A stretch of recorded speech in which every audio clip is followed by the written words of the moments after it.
तो दोस्तों देखिए, जंतर मंतर पे अभी एक हमारे नौजवान भाई एक 4 लाइनें बोल रहे हैं, जिसका मतलब है मैं बागी हूँ, चाहे तो मुझ पे जुर्म करो या जुर्म करो।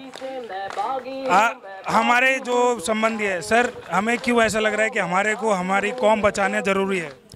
हम पे बहुत जुल्म हो रहे हैं। हम गाज़ियाबाद से आए हैं। पूरे मुल्क में जो माहौल चल रहा है, इतना गुंडागर्दी, मोदी जो, अगर इसके बच्चे होते तो इसे दर्द होता, क्योंकि जिसके बच्चे नहीं उसे दर्द नहीं होता। अब जिसके बच्चा मरता, उसके माँ बाप जीते जी मर जाते हैं। जिसका जवान बच्चा उसके आंखों के सामने मार दिया जाता, उसके दिल को वो होता कि इनके बच्चे तो है नहीं जोगी के, इसके इन्हें क्या पता दर्द क्या चीज़ होता है। सर, अपने ही देश में अपने ही धर्म को, जो इंडिया भारत जिसको बोला जाता है संविधान है, सबको समान अधिकार है, सबके लिए समान कॉन्स्टिट्यूशन है, सब फाइट क्यों करनी पड़ रही है हमें अपने ही देश में? इस मुल्क में डेमोक्रेसी है और जनता यहाँ की मालिक है, और सेकुलर हमारा संविधान है। यहाँ पर सभी मज़हब के लोगों को फलने फूलने तरक्की करने की आज़ादी है। लेकिन एक ख़ास जहन के लोग जो इस मुल्क को तोड़ना चाहते हैं, दलितों को, पिछड़ों को, मुसलमानों को दबाना चाहते हैं, वो सत्ता में आ गए हैं और वो जो है घटनाएं करा रहे हैं। ये सुनियोजित है, प्रायोजित है, साजिश के तहत है।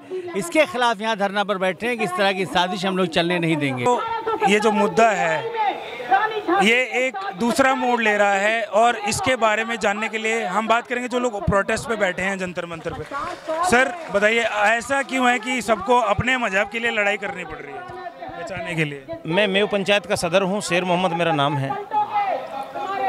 अखलाक दादरी से ये घटनाएं शुरू हुई और 4 दिन पहले रामगढ़ झारखंड में असगर नाम के आदमी को मार दिया गया। इस दौरान तकरीबन 25 मुसलमानों को और 3 दलितों को सिर्फ उनको छुआछूत के आधार पर और मुसलमान को जातिवाद धर्म के आधार पर मार दिया गया।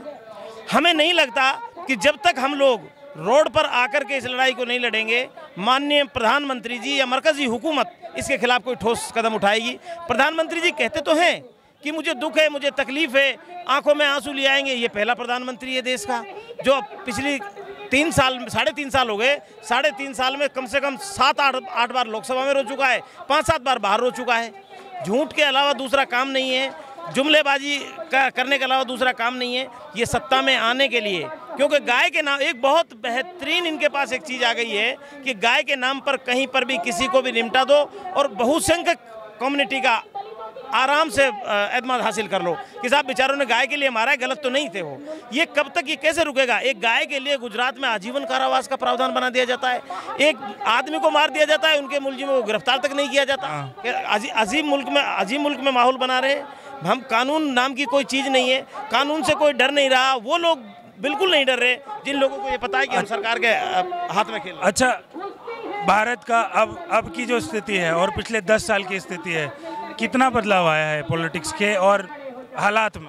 आज से करीबन 10 या 15 साल की जो स्थिति हमारे देश की और उसके मुताबिक जो आज की स्थिति है हमारे देश की, जहाँ तक मेरी एज 26 साल की है और उसमें मैंने 15 साल की एज में जो होश संभाली, उसमें जो देखा है वो देखा है कि जब हम स्कूल में पढ़ते थे और हमारे साथी जो थे हिंदू कम्युनिटी से या दलित समुदाय से थे या मुस्लिम समुदाय से थे, जो भी हमारे साथ थे, हम सब मिलजुल कर रहा करते थे। लेकिन अब उसके बाद जब हम पढ़ते रहे, आगे बढ़ते रहे, यूनिवर्सिटी में पहुंच गए, तो हमें वहाँ मिला क्या, वहाँ जाकर हमें देखने को मिला कि वहाँ हमारे साथ लोग बड़े भेदभाव के तरीके से देखते हैं। क्या होता है कि हमारे प्रति एक ऐसी सोच है कि ये लोग जो हैं ऐसी नज़रिए से देखते हैं कि जैसे एक आतंकवादी हमारे बीच में रह रहा है। जबकि मैं बताना चाहता हूँ इस मीडिया के थ्रू अपने देशवासियों को, हम इंसान हैं सबसे पहले, और इंसानों में हम हिंदुस्तानी हैं, और हिंदुस्तान में बसने वाली सारी कौम, जितनी भी कौमें, जितनी भी तंजीमें हैं, सब हिंदुस्तानी हैं, कोई अलग नहीं है।